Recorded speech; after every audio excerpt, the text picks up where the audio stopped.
So today I wanted to do recipe illustration, layouts for recipes. And I'm hoping that if everyone is okay with it, we can come up with our volume 3 for this year and have it printed by Diwali or something. So we have August, September for everyone to, maybe by mid-September, if you can submit 1 or 2 or any number of recipes, I'll work out all of that. So I wanted to cover this once this year also. So I'm going to go over the elements that you need to consider when you're making a recipe illustration. Sorry. So this would come under the category of layout design. And layout is book layouts, magazine layouts, poster layouts, anything that requires you to put together pictures and text to give some kind of information. So this could be, in posters, it could be like a poster for an event. In recipes, of course, you have food. In book illustrations, it could be text about a story and then illustration related to that. So all of them, depending upon the volume, the nature of the illustration and the purpose it serves, is given different kinds of layouts. So there is ample room for creativity, but we should always keep in mind that this subject falls under the category of illustration and not art, which means that you can't have too many nakras about this is how I'm going to do it, you take it or leave it. It has to, there is a component of communication involved over here, but you can, it's still stretchable. You can still make very creative designs. And I'm the types who say, don't dumb down your art for the dumbest idiot that I believe does not exist. So we will keep it fun, but you must remember that this is not art, this is illustration.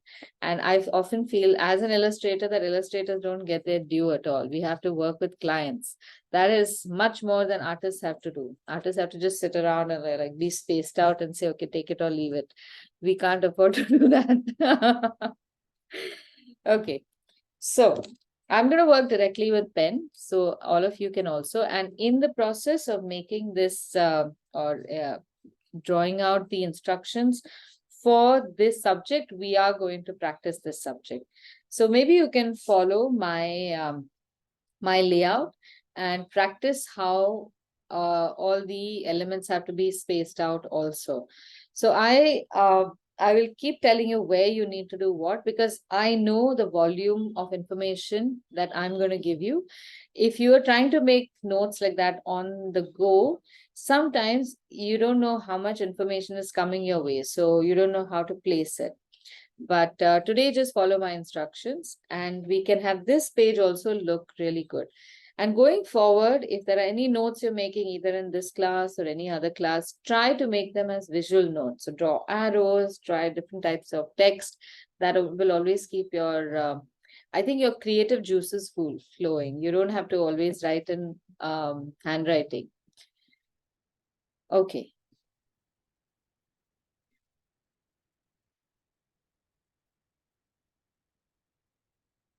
So we are going to write some of the text over here, and then we are going to make 6 rectangles over here, which are going to be like spreads. So there's going to be a spread here, here, 1, 2, 3, 4, 5, 6. There could be extra space at the bottom on where you can write your title or whatever you want to.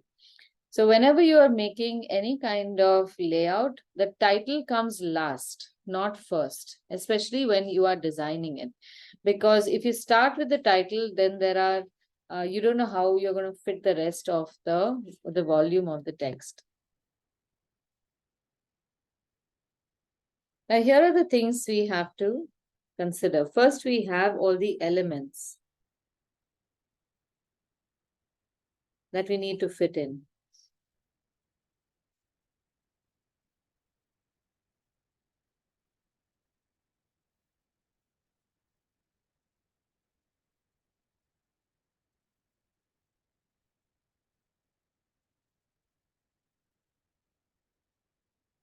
Whenever you're writing the title of anything in an illustration, please do not underline it. In school, we have been taught to underline titles because you want to distinguish the title from the rest of the text. When you have illustrations, there is no other text on the page. You really do not need to underline this because there's going to be very little text around.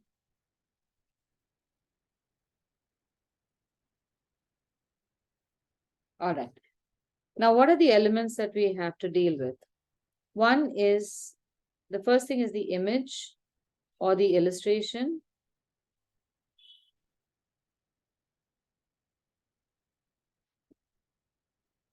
And then you have the text, of which there are two items. There is a title text. And then you have body text.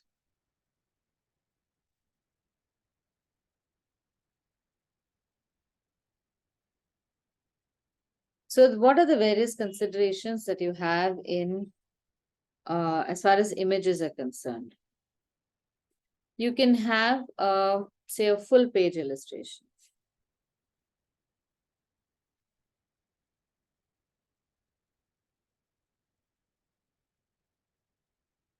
You could have a half page. I'm writing half page, but it could also be a part of the page, not full page.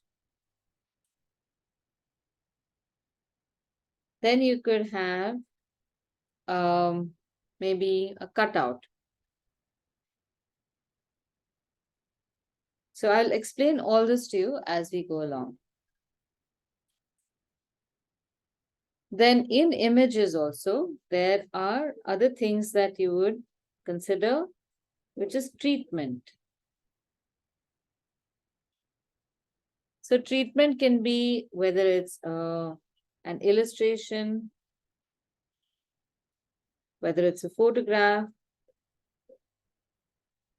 is it a collage,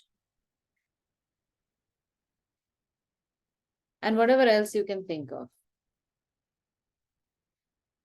Now, there could be more aspects to image or illustration also. As you think of them, you can keep increasing this list. It might overlap in some places, but it's always good to dissect every element to know what are the various things you can play around with. These become like the Lego blocks of making illustrations. So yeah, you could also have something like food sculpture.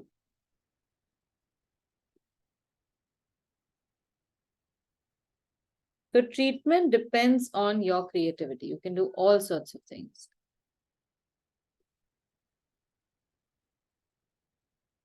Now, when it comes to title and body, this is about text. So both of them have pretty much the same things to be considered. One is the font style. Now, I'm saying font style over here, but it also is synonymous with lettering style. Anything you do with hand would be lettering. And font would be something that you would choose from a computer font, so typography. Then you have, one is style, then you have size. Then you would have placement.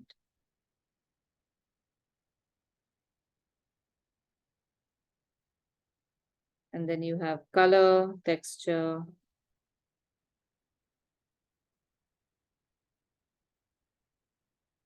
And this could also have treatment.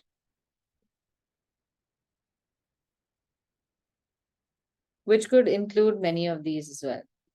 So imagine making, like those of you who've seen the cover of Eat, Pray, Love. It's one of my most favorite illustrations because they've used items from what the word is trying to say and have created text using a particular treatment. So they've not used a particular font size or whatever, but they've used flowers and beads So that has been, that is, I would consider it as treatment. Now, this is what we are usually exposed to. But as someone who is creating the design, there's one thing that you must also think about, and that is the background. Very often, the background literally just stays in the background. But when we are creating something, we have to think from the background up. That is the zero level. So at zero level, what are our options? We have a regular drawing paper, like we are going to use today. Then you could have colored paper. And in that you could have plain color or print.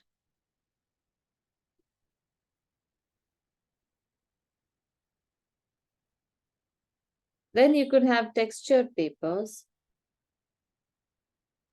Aditi, but if you have a print paper, won't it become too busy with the illustration and the print on the paper? Well, depends on what the illustration is.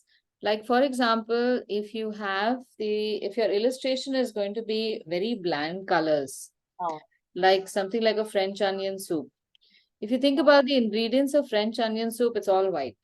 You hmm, have white onions, you have white butter, you have flour, and there's hardly anything. There's cheese, everything is white and pale. So your illustration does not look very attractive on a white paper. And with colored paper also, it's just like, okay, one step higher. How hmm, much more can you do?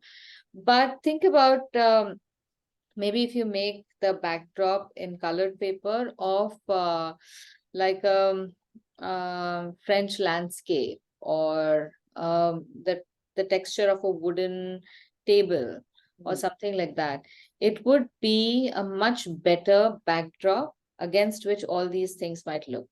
Oh, yeah. So again, then, if that is the case, then do we want to illustrate it, or we can always make a collage out of it? So you draw Hmm. all these illustrations and then you place them on a printed paper and click a photograph. So that's the next thing that you can do, right? So what I mean to say is that there are so many things that you can do, even when you change the background. And when you face a problem like this, that, okay, if I have a painted background, then the question is not how will everything look busy. The question should be, where can I use it where things are not very busy? So under what circumstances? So what, when you say it's busy, break that down and say, okay, it's busy because there is too much color, there's too much texture, far too many variables. That's why it is looking busy.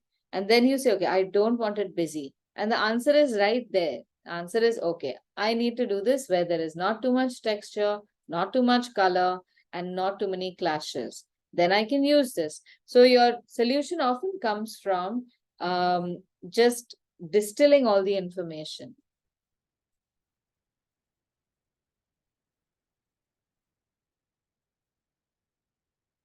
Okay, now the same thing with textured papers. And by textured, I don't always mean paper. It could be all sorts of things. You could get a piece of tile, maybe, or even bricks or a brick structure, all of that. Or if you get slate, for example, you can always illustrate on slate, and you can always put pictures of your illustrated, like colored tomatoes or whatnot. Even that looks good. So textured can be paper or something else also. Now, with these, you feel this is enough, but you can always, you must leave room for others, because that keeps you imagining about all sorts of stuff. So, in others, think of the stuff that is not, or just change a few parameters. We have all the treatments, like you make an illustration, you cut it out, you make a collage, all of that. Or you can mix up a whole lot of things. Or think about, instead of keeping using a surface that is flat like that, what can I use that might not be flat? Or for example, if I want to make the picture of lemonade and make it really look fresh and inviting, I could actually just use a window behind which there is either a blue sky or something, and paste my picture against the window and take a picture of that. So the glass affords your entire environment to become your backdrop. It doesn't always have to be paper.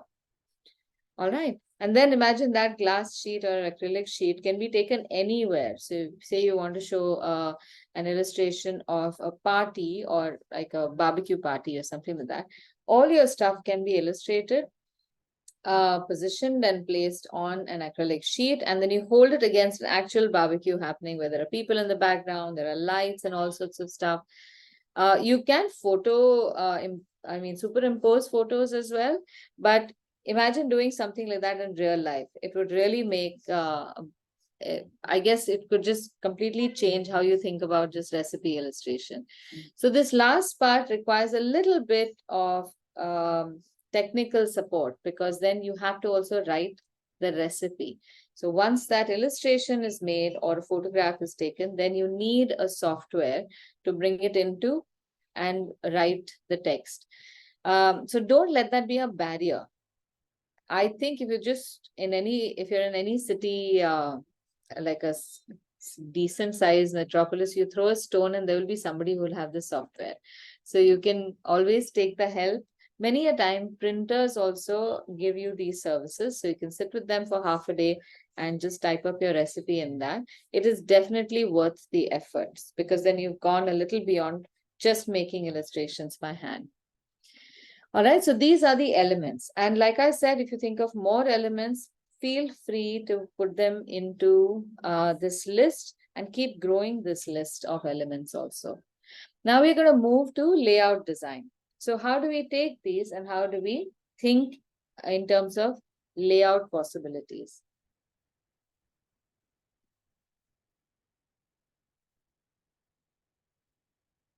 So we will start off with making these rectangles. Maybe I can just draw a few and then you can draw them. So I'm trying to draw a mini A4 size proportion, which I'm going to fold in half. So I'm going to draw a line in between. And I'm making 6 of these because I want to explore some options based on the kind of image that we're going to use, which is a full, half, or cutout image.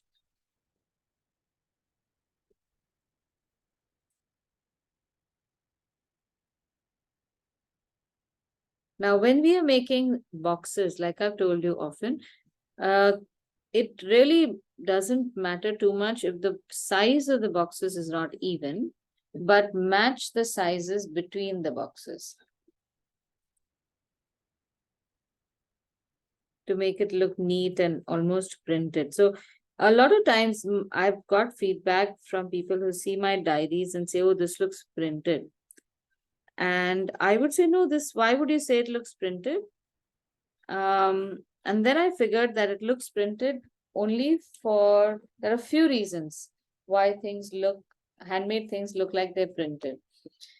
One of the biggest factors is that the line is always very strong. Even if it is wrong, it has to be strong. If it is strong, it looks like it's a deliberate part of design. If it is weak, then you know that this is some underconfident person who is trying to make an illustration. And you can't stand behind a weak line.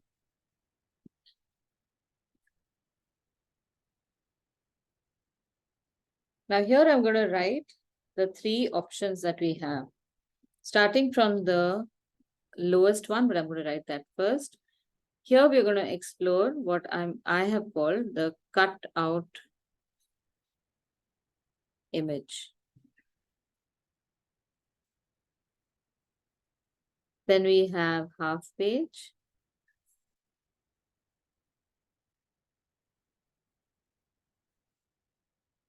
And then we have full page.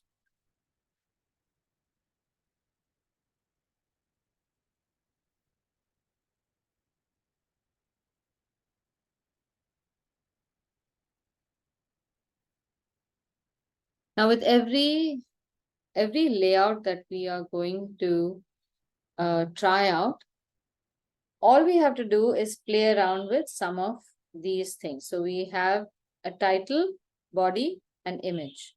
And of the image, we are choosing one at a time. So a cutout image is when you just make the image of that either a bowl or the final production of the recipe, or maybe just a bunch of ingredients in one space, and there's nothing around it. So say, for example, we are making a tossed salad. How about let's make a very standard illustration. You have the title on top. You have the cutout illustration over here. And then you can have the ingredients on one side and the methods on the other. Not method. Yeah. Often this is going to be imbalanced. Your ingredients are going to be either less or more than the method.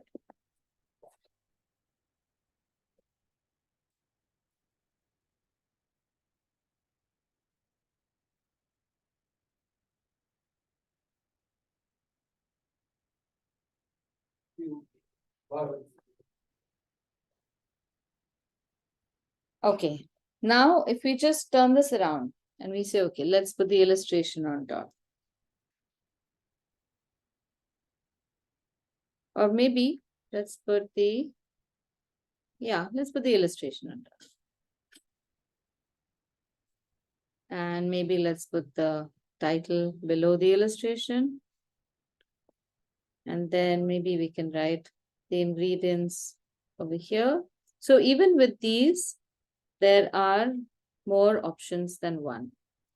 You can write the ingredients in 2 columns and then write the methods in a single column. So layout design just for text also has lots of variables.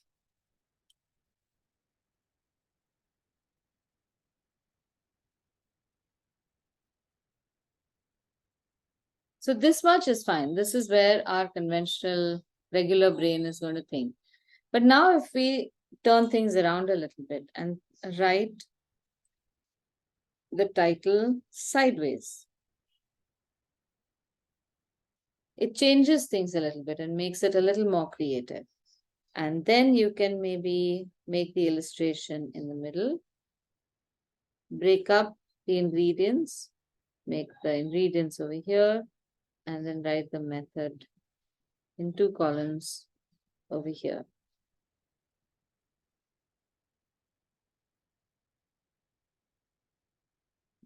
Rida, hold the book when you're drawing, please. Thank you.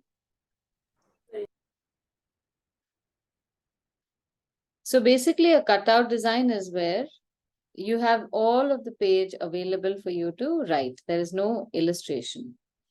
Then maybe we can write very unconventionally, put the title on the bottom. Just above that, our bowl. And then you can have the text.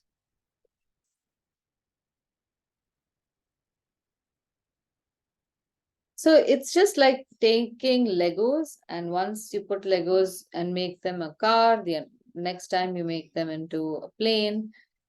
It's just playing with Legos like that. Now, half-page illustration means that you consume half of the page for either only the illustration or illustration and title.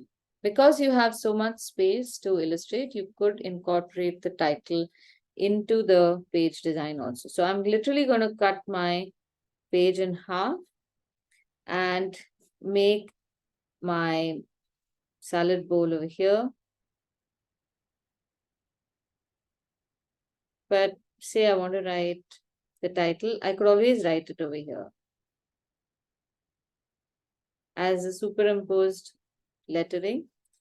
But that's not all. I could put some ingredients here. I could set it in with a spoon or something on a table. And then I could Aditi, can I? also, yeah, Oh, I think now it's okay. I think the focus made your hand very nice, but the pictures were I blurry. know But now that's what it's come happened. back. Yeah, Yeah. now it's come I, back. Thanks. I have no idea how to set this focus, so I'll just hold it a tilt. Maybe that'll change. Okay, that's great. Thank you. Okay.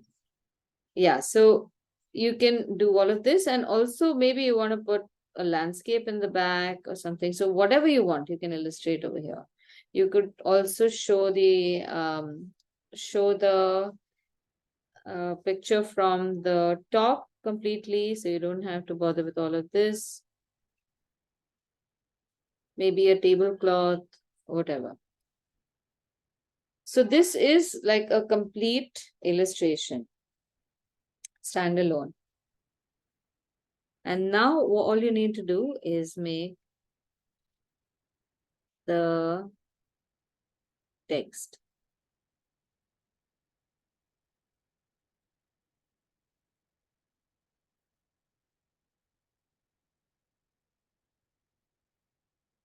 Okay, so this is what I would term a half-page illustration and half-page text layout. Now we can turn this around another way, and we could probably have a much larger illustration than any of these.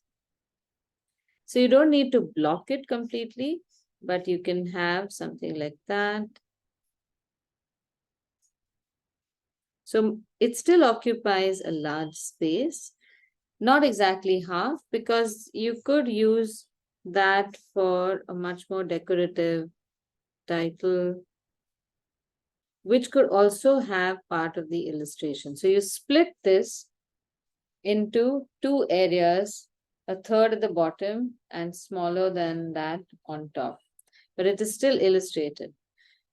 The difference between something like this and something like this is here you would probably just write normal text. It may not be as normal as handwriting, but it won't be illustrated so elaborately. Now that is a creative decision you can take depending upon either the nature of your book or the nature of the recipe. Some places, if the recipe is very short, I have one recipe of a rice salad where all the ingredients are also bland and there are only 4 ingredients anyway. Then to fill up space in an illustrated recipe, you can create this interest by making more elaborate illustrations.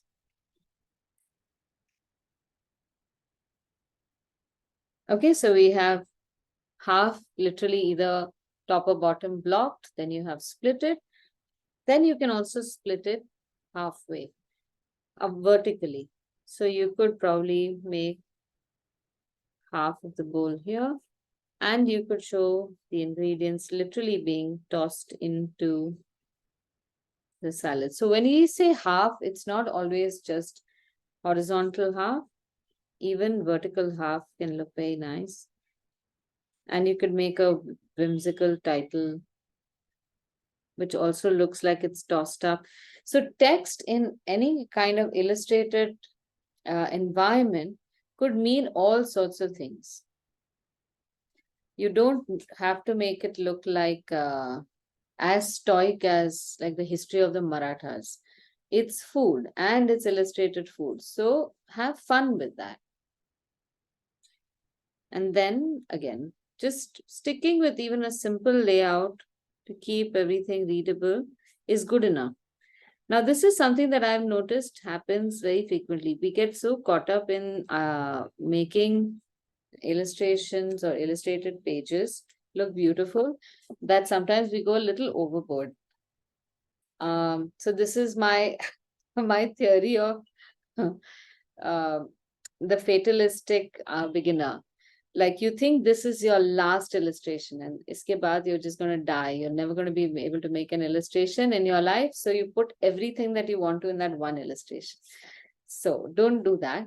Make a few illustration options or layout options and you say, okay, fine, this is how I'm going to make this tossed salad. Then do I have to also show each ingredient tossing around and all the words tossing around? It might become too much. Sometimes the illustration should just be appreciated for the illustration itself. And when the text comes it's just like a very standard text, it becomes like a backup dancer. It does not want to come and shine or overshadow Salman Khan. Let that Salman Khan be appreciated for whatever he's worth, and let the text just be a supportive part of the illustration. Now, one trick, if you can't decide what you want to do, is to just wait a day. See your picture the next day. Making the text on a separate page won't be too difficult. So make it on a separate page, place it over there. If you still can't decide, place it there, wait for another day. Come back to it after you are completely convinced that I don't care, I'm going to toss up all my ingredients. If you're convinced, then do it. In many cases, I've found that after you've made the design and then I've seen it and then I've said, okay, maybe you could do it like that. A lot of times there's this, oh shit, I should have thought of this. So I want you to do the thinking before you do the inking.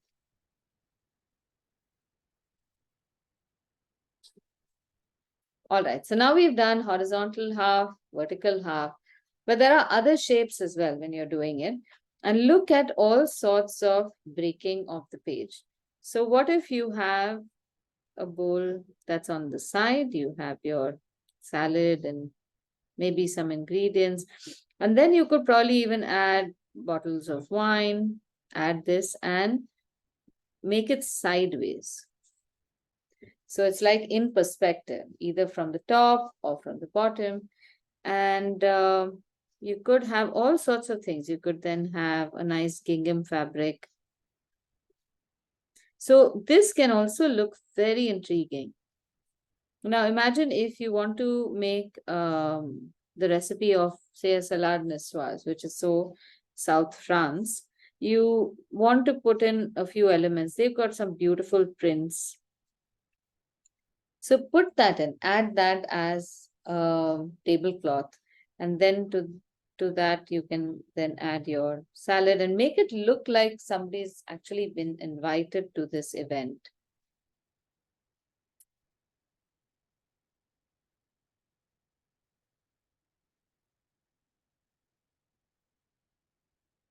Now here again, you might want to consider how the text can be written. It could be written in, you can also consider writing it in reverse. So you paint this entire block a certain color, and then you can write in reverse. You could also, okay, I've overshot this, so I'm going to make the French flag over here. And then put salad over here, say LOD. So even something like that is fine, because niçoise actually just has ingredients that you have to lay on a table. You don't sometimes need text also. So that's the next thing that I'm going to come to.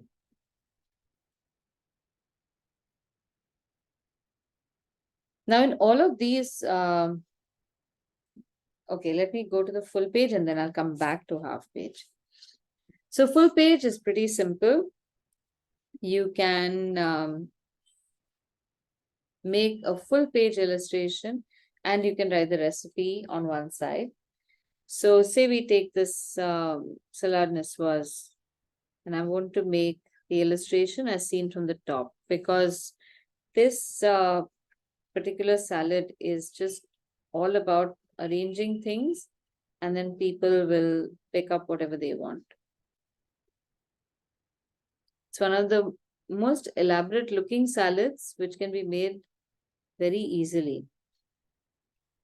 This is dressing, so all sorts of stuff around it. Now, I would often advise illustrate, if you're going to make a plate from the top, make it decorative, make the plate look a little festive as well.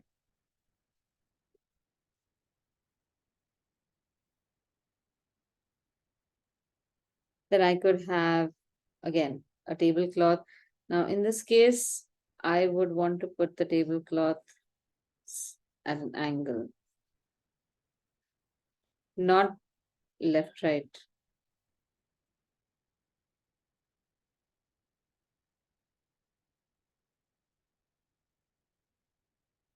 As far as possible, avoid straight lines. Like something over here is fine, but having lines at an angle gives a nice flow to the eye rather than keeping the line straight. That restricts that, makes your eyes stick in the same place, whereas a flow back and forth over the illustration is always a good idea. So this is done. You can have a nice illustration of your text.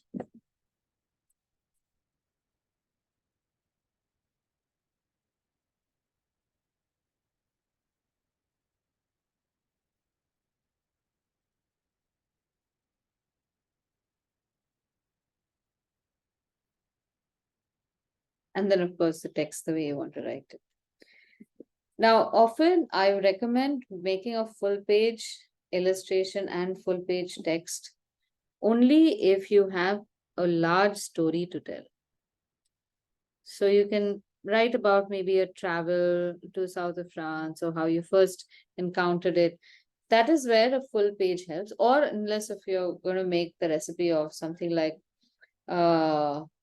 Shahi biryani or something that requires you to marinate the meat for 3.5 months or whatever, and keep hajar processes that you have to do, then use the full page. Otherwise, it becomes too much.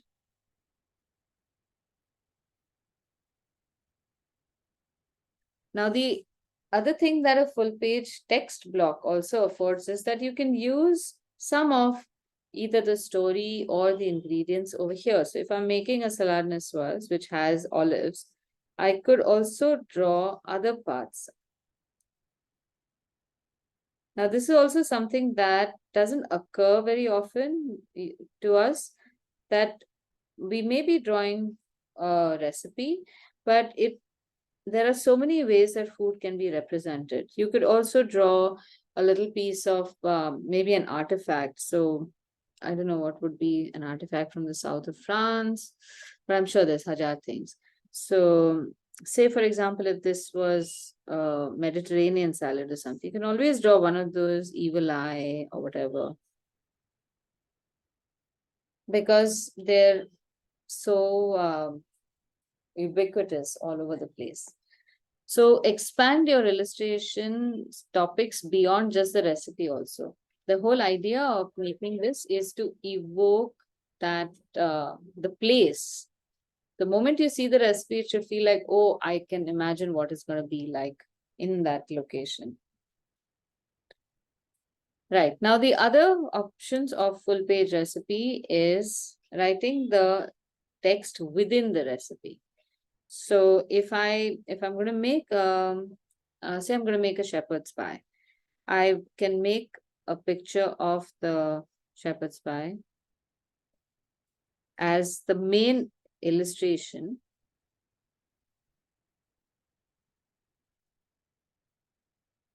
But everything else can be written around it. So you can have, say, take some potatoes, take some veggies or whatever. And you write about, say what you're going to do to the veggies also right there. So it becomes part of the illustration. You don't need a separate page to write any of the other stuff. But in this, what you might need to do is bring in more than just the ingredients. So you bring things like saucepans and cookers and ovens. And this can make the illustration even more fun. You can bring in like egg timers and make it more graphic.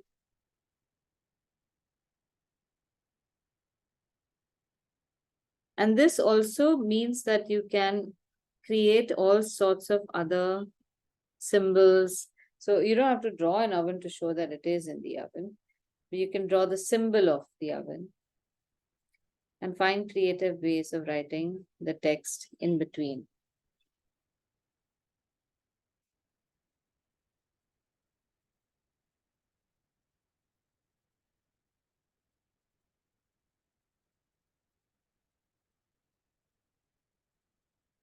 Okay, now I just want to show you. Here's something that you can do to personalize your design also. if you are the types who enjoys a pun once in a while, you could also, now see, I've written shepherds over here. I have no room for pie. And you might think that, okay, you should just squeeze in that PIE over here. And that will completely make the design bad. But you could also do this. And leave it. Don't, I mean, somebody says shepherds, what is this? What are you trying to say? Shepherds, what? But give it any amount of time. Somebody somewhere sees your recipe and then it takes them 10 years, and one day the penny drops and they say, oh my God, is that what they're trying to say? Oh God. The only thing they'll say is either they're very cryptic or I'm so dumb. And I suspect they'll say the latter part and laugh and always remember your recipe, which is great. So when you are in a corner, literally, and you don't know what to do, just wait. The solution will come to you, and often it will be a very creative solution. All right, so all this is text-based. Now you can also think about some recipes where you don't need text at all. If it is self-evident, like for example, lemonade, you really might not need too many things. You can do simple things like for 1 glass, you take 1.5 lemon, 2 spoons of sugar or honey or whatever. If you want to show honey, you can just show a jar and put a bee on it so that it looks like a honey bee. Or so these things can also make your illustration very fun. And you can, like I said, don't make it for the dumbest idiot. Even if he does exist, maybe he won't understand it and he won't make the recipe. But what about the other people who will understand and appreciate something fun and challenging?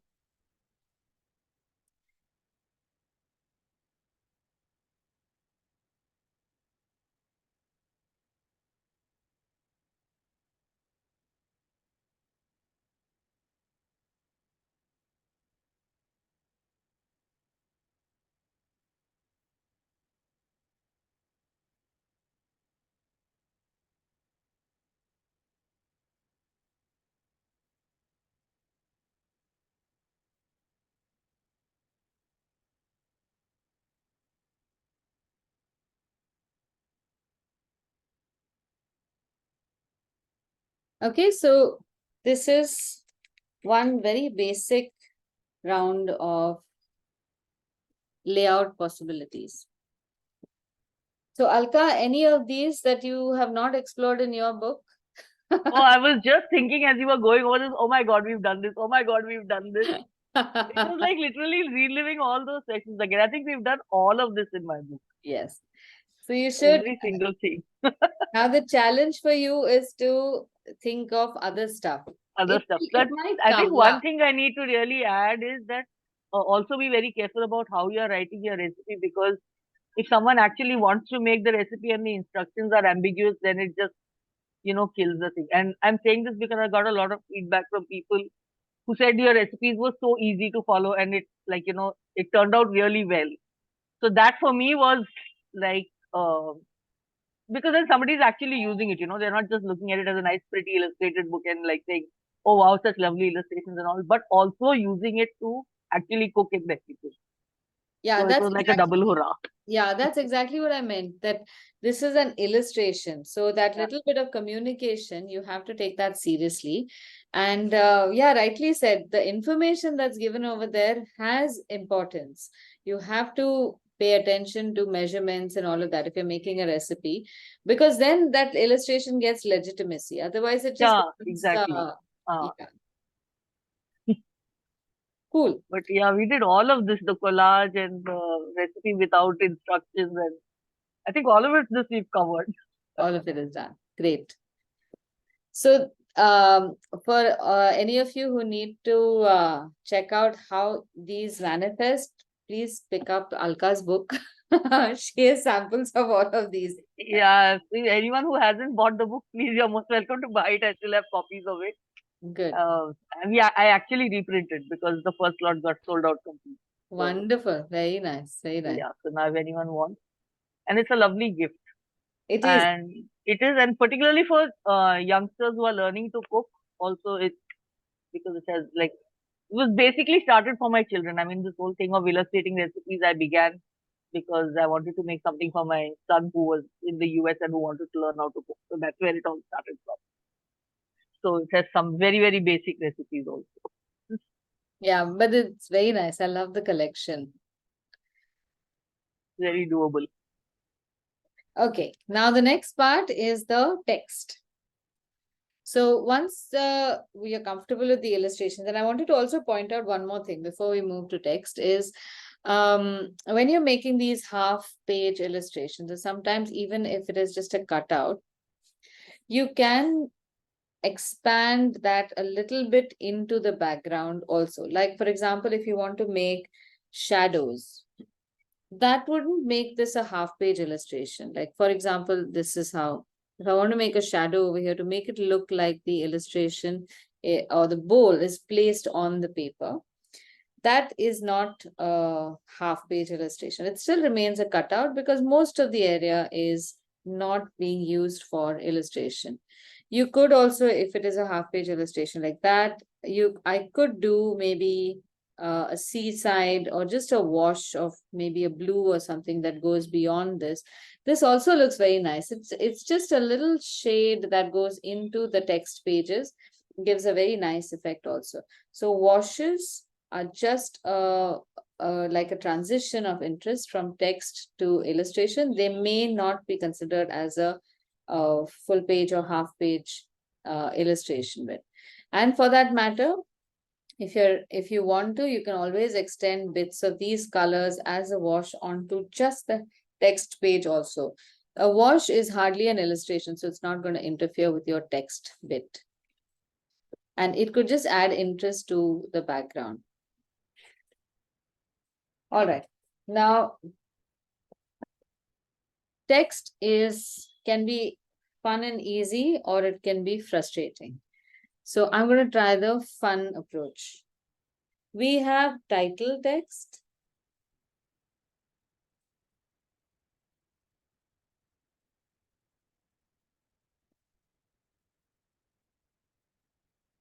We have titles. And then we have body text. Usually the title is bold and much bigger. The body text is just about readable. So let's tackle the body text first. Avoid handwriting completely, because our handwriting is, when we start doing our regular handwriting, we are jotting things down. We are not really focusing so much on the aesthetic beauty of the letters. It's more just about a quick communication. When you want to create text for something that is going to be more illustration based, change the text to just capital letters if you need to, or small letters. So here are some options.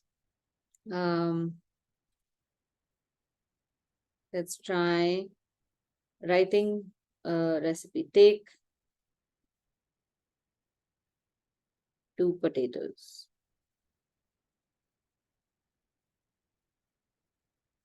So when you change from your regular handwriting to something unusual, automatically you pay more attention. You don't need to pay special attention at this point. Then you can play around with spacing. So you could, maybe if you're writing in, the usual writing is cursive, write it in print and space it. And make the letters slightly unusual. Boil for 10 minutes. Spacing also makes you consciously write. Anything that requires you to consciously write will make your speed slower and also your letters much better organized. Avoid writing anything in cursive, because cursive writing, unless, even if it is very beautifully written, No, unless you write it very beautifully, avoid cursive. Who am I to say stop cursive? You must write in cursive. But then make it very even. Then One you of the can, things that we learn about cursive is that you never get anything to read in cursive. No print material is available in cursive. right, So that's why we always encourage people to kind of write in print if you're writing something for someone else to read, correct. Yeah, like a book or whatever it is. That yes, was one of the reasons why cursive is avoided. yeah. So cursive was written a little bit of history, and I find it so sad. Cursive became very prevalent from like the 1580s to 1800s. And it was invented by an Italian chap because he felt writing in print was very cumbersome. Okay, so this was in the 16th, 17th century, 17th century. And now we've gone the other way around. So we take something that for 250 years was made very easy to write. And now we've gone back saying, no, no, don't do this. Write it like how, and it's gone so bad that if you compare handwriting now as written in print to historic handwriting, I found an image of a clay tablet from 1800 BC. And the letters on that look like letters that people write right now. So imagine we are erasing 3,800 years of development and going back to chicken scratch. So yeah, that's the problem. But yeah, cursive was invented mostly for letters to write to people from one place to another. And also for business communities, because you could not print stuff in business other than your letterhead. All the communication had to be written by hand. And in writing that, imagine writing bills and these invoices and duplicate and triplicate by hand. It was impossible to write like the scribes who were writing Bibles, and they took years to write Bibles. So this Italian chap post-Renaissance decided, ye bas karte hain, we'll just write this fatafat. Tula kalana, mala kalana, good enough. And then, of course, they had to teach people to understand the text. All right. So once this is done, then you can also play around with other text styles. Like we can make the text taller, shorter, and we'll come to that where we are thinking about the title. Now, the title should be at least 3 to 5 times larger than the body text. So if your body text is maybe about 6 or 7 mm, the text should be into 3 of body text.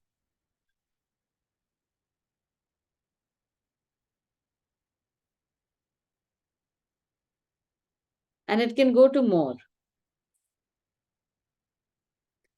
Now, when you're writing text really large, so it has to be at least 1, 2, 3. It has to be about this size.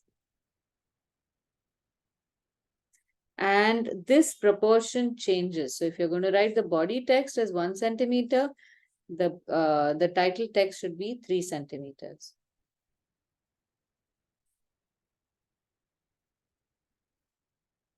Now the variables we have over here when we write this text.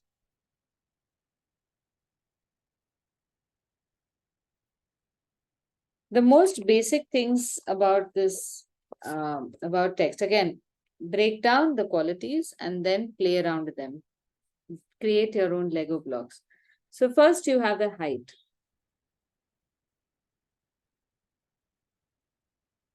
Then you have the width. Then you have the weight, which is the weight of the line. The thickness of the line. Then you have a slant. And you have embellishments. In this case, it could be serif, non-serif.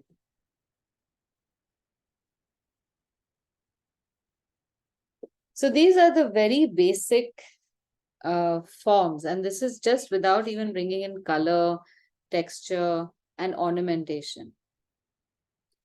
So if we play around with this, what do we get? We can get a very tall letter.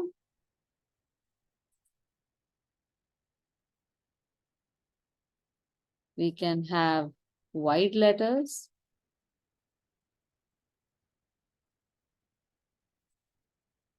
We can have thick letters, so they can be written with a thick pen.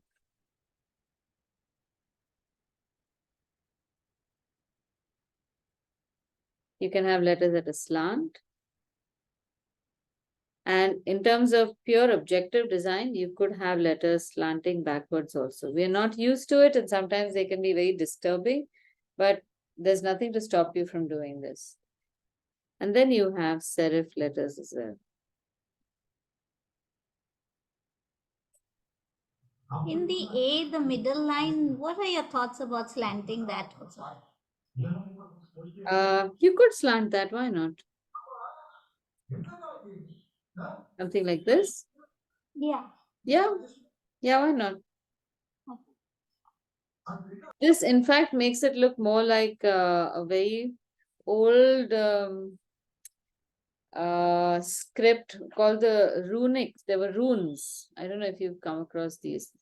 They have more slanted lines than horizontal and vertical lines. And the runes were, I think this was the script in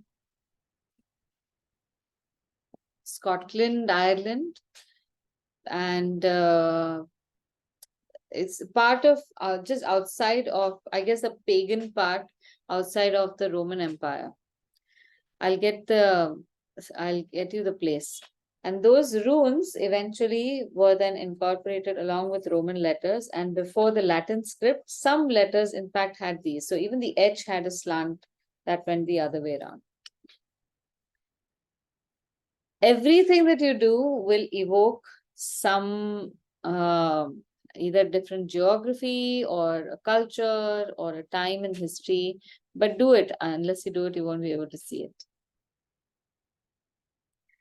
Okay, so this is the text variations that we can make. Then also within the text, we also have layout. So you could have a straight layout like that.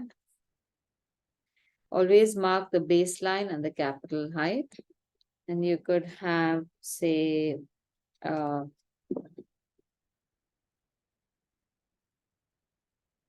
something like this.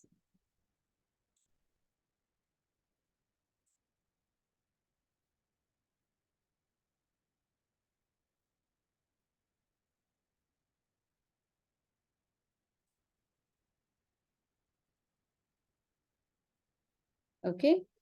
You could also add variable thicknesses. So all the vertical lines, the right side lines,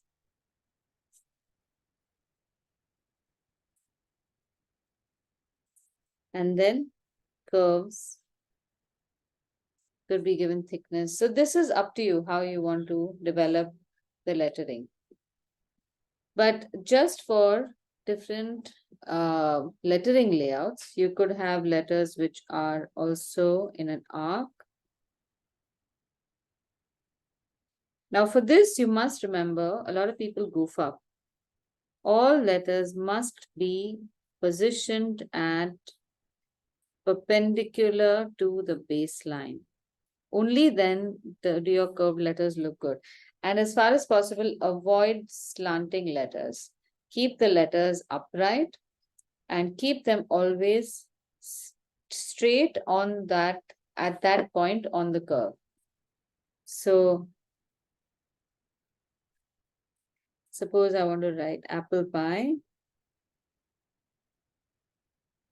My A will be this tilted, but when I look at it in isolation and I align this to the horizontal, the A should look like it is straight.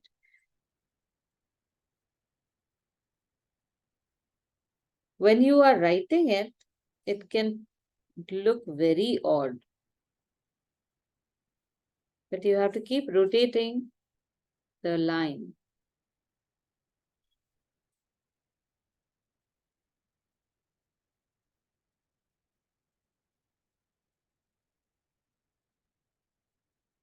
And things like spacing in between. Sometimes, now if I leave a whole letter space and write pi over here, it might not really look good.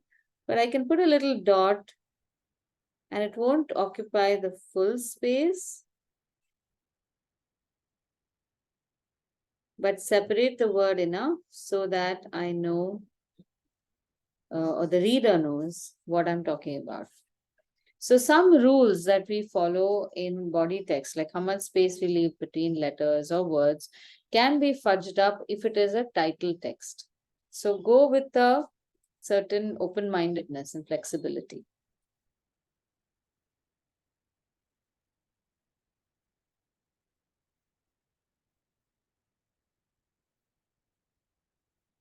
Now the other type is when you are stacking letters. Suppose you want to write that shepherd's pie. The word shepherd is so big and pie is so small.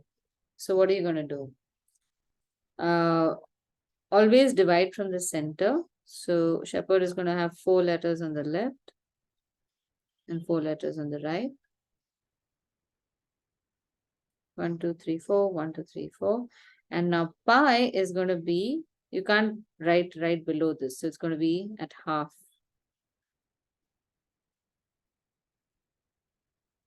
Central stacking, center alignment is always a better option to go to when you have standalone text.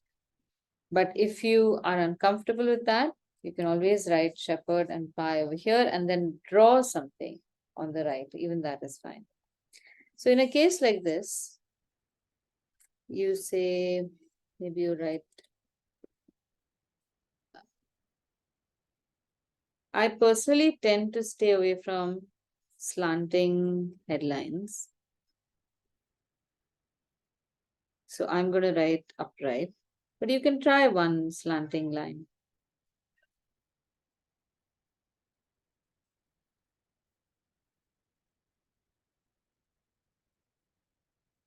See, like Susan was saying, you should try to do much of this without relying on extra tools or even pencil for that matter. Okay, I've made a shape hard now.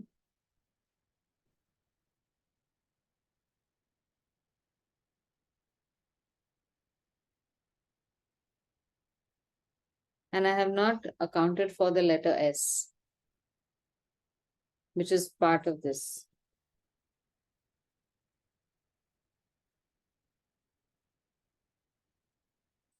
So now my pi has to shift. Now, one option over here is make the word pi really fat. Because not only is it insufficiently small, and also it has an I in it, which means that it uses even less space for one letter, making the word narrower. Now this is fine, but this looks a little blank here. So you can always add a few ingredients over here. So you could probably make a couple of potatoes, maybe a carrot. And it does not have to be the same on both sides. Peas. And always, I love to put in herbs. So I will put in herbs, like whatever herbs I can think of.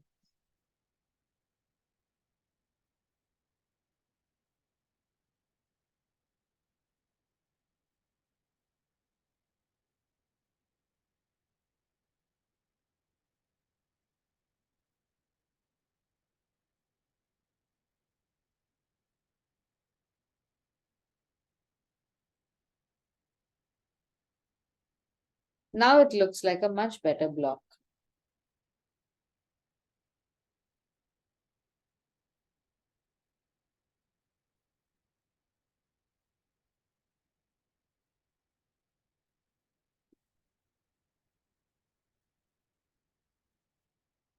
So a few things to remember when you are doing lettering.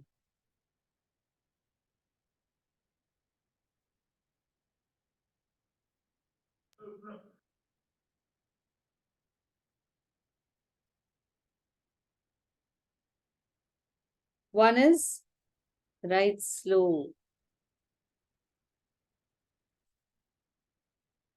Second, consistency.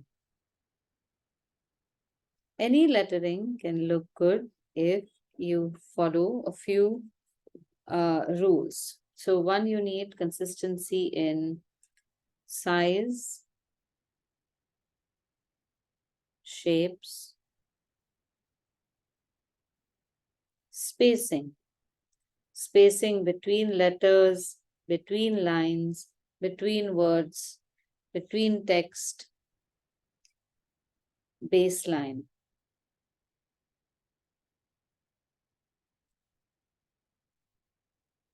So all the letters must follow the baseline, and the baseline must follow some kind of rule. Like, I don't insist that all baselines must be horizontal, but if you have a baseline, even if it is curved, then you need to make sure that all the letters on that curved baseline are sitting on that baseline. Then they are not up and down.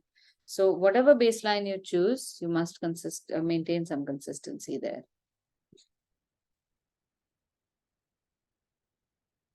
So what I'm going to suggest to all of you is pull out one of those old diaries you might have, like an annual diary or something which you've not used and don't think you're ever going to use it. You can start writing some simple recipes in that and use, maybe you can stick something on one page, or you can illustrate on the ruled page also. That's not a problem. The reason why I would like you to start in an old diary is because I want you to draw and illustrate a lot before you think of it as a final illustration to make. Final will come automatically, but beginning should always be on stuff that you don't mind messing up a bit. If you get a fresh diary and say, okay, and I'm sure many of you have fresh diaries also at home, which are waiting for this project that I'm going to start. I'm telling you from experience, we are not the types of people who have that kind of devil may care. I will do it and it'll, whatever it is, it's great. I'm going to love it. We don't have that amount of self-love yet. So get an old diary, start writing in that. You will realize that you do not make as many goof ups on an old diary as you would on a fresh diary just by being intimidated. Make those recipes, start sketching those illustrations.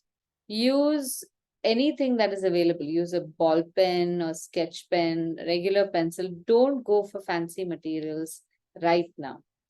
Your thoughts need to come down before the illustration comes down. As you pick up speed, you'll start thinking of more and more complicated ways of illustrating. That is what I want you to engage in, and keep it in the same diary. Start collecting recipes from your friends. If there's an aunt who makes something really great that you like, pick it up from her. And in this process, you will also collect stories. Write down those stories as well. Because, like, I recommended this to Alka also, the stories make the recipes more relatable. You will also have something that you would, and the whole thing is food connects us in much deeper ways than just filling our stomachs. So the stories that are relevant to you are stories that are relevant to everyone. They will, I may have an aunt who makes an excellent pickle, you have an aunt who makes something else, but our connection with that person is exactly in the same manner. And those stories deserve to be written down. Just a small note here or there is saying that, okay, this is the achar that I took to hostel and this helped me through the horrible food that we got, is important. Okay, so put those notes down. With that, once you know you have to do that, you'll start looking around at food very differently also. You'll start thinking about stuff in your past, about your relations with other people very differently, and starts making that whole process a lot more enriching. Okay, so we are set to make our illustrated recipe book for this year also. I will make a note of this from after I come back. I'm traveling next week, but we will have class because I'm back on Friday itself. So Tuesday to Friday, I'm traveling. Sometime next month, I will announce that we are going to do this recipe book. So, but that will still be after the first week of August. So start putting stuff down and let's see what we can come up with. Okay. Once you start doing that, you will have questions. I hope you have questions. You won't have unless you start doing this. You'll say, haha, now I know everything. Do you have any questions? No, no, no, it's very clear. Till you like, oh my God, now what do I do? So please start doing this and start posting your questions on the group. I will help solve those questions. Don't send me private messages because then the rest of the group does not feel the pressure that Arey, so-and-so is making this recipe. Even I should put my head down and do it. I love that we can pressure other people or guilt them into doing homework or work, basically. So let's do this. Okay. All right. So I shall see you next week then. Next week is an extra class for us. The 29th or 30th, I think, no? 29th, yeah. So it's an extra class for us. Do you have any requests? Because we don't need to go into the August curriculum yet. Anything that we've missed out? Think about it. Send your suggestions on the group and we can do something extra. All right. Okay, chalo. Just See want to say, this is my book for those of yes. you who haven't seen Wait, it. wait, let me pin it, please. Yes. Yeah, so this is the book that Aditi helps me, and we had a great time doing it. And I'll put a video of it on the group so you all can see. It Yes, yes. turned out really, really well. I mean, even if I'm saying it myself, It is really, we a were wonderful. both stunned by how well it turned out. I loved it. Yeah, I'm most proud. Yeah, so It am was I. lovely book. Absolutely lovely book. I have already gifted it to my mom, my mother-in-law. I love it. It's really nice. Thank you. Great. So I hope this year 3-4 other people also print their books now. Huh? Challenge is up. Okay. All right. Chalo. Bye. See you. Bye, Bye. everybody. Bye. Have a good Bye. Bye. weekend. Bye. Bye.